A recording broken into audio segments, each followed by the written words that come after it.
So mga tol, muli nga pong naggarap si social media star Ryan Garcia at current WBC Super Lightweight World Champion Devin Haney.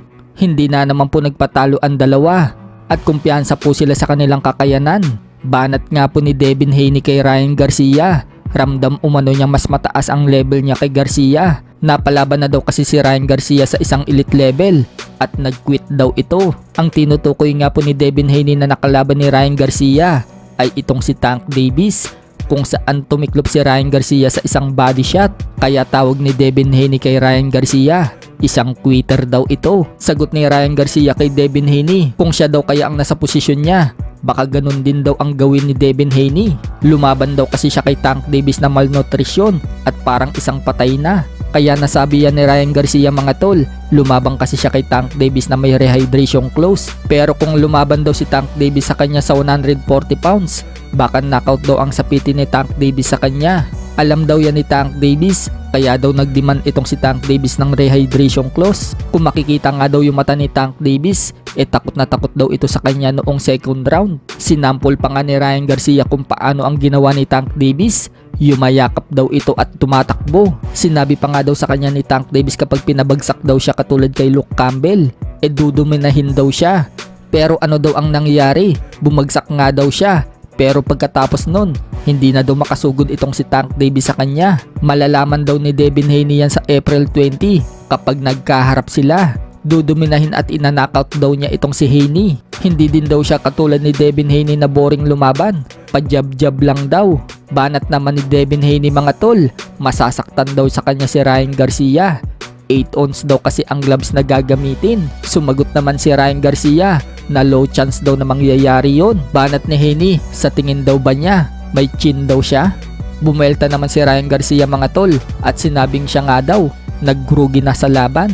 Pagtatanggol naman ni Devin Haney sa sarili niya, hindi naman daw siya bumagsak sa laban. Siya nga daw, bumagsak na daw sa kamay ni Luke Campbell at Tank Davis. Pagtatanggol din ni Ryan Garcia sa sarili niya, oo, bumagsak daw siya, pero nakabangon naman daw siya agad.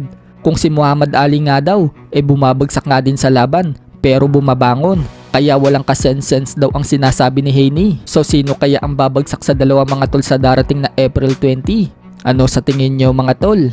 Sa kabilang banda naman mga tol, dahil muli na naman nagpasikat ang anak ni Manny Pacquiao kahapon na si Eman Bacosa sa laban na ginanap sa Okada, Manila.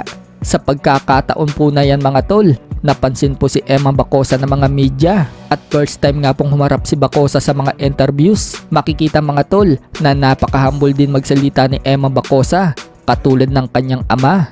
Nagpasalamat kasi si Bacosa sa lahat ng taong nakapaligid daw sa kanya, mga naniniwala sa kanya at sumusuporta. Pag-amin nga po ni Bacosa mga tol, masakit daw yung kamay niya. Kaya daw siguro yun sumakit dahil sa training pa lang, nagkaroon daw siya ng injury sa kamay. Pero kahit na sumasakit umano ang kamay niya, hindi daw siya sumuko at talagang nakapokus siyang ipanalo ang laban. Nakapaligid daw sa kanya kasi ang mga inspirasyon niya. Lalong-lalo na daw ang kanyang daddy Pacquiao. So, kumusta na yung kamay mo after the fight and during the fight?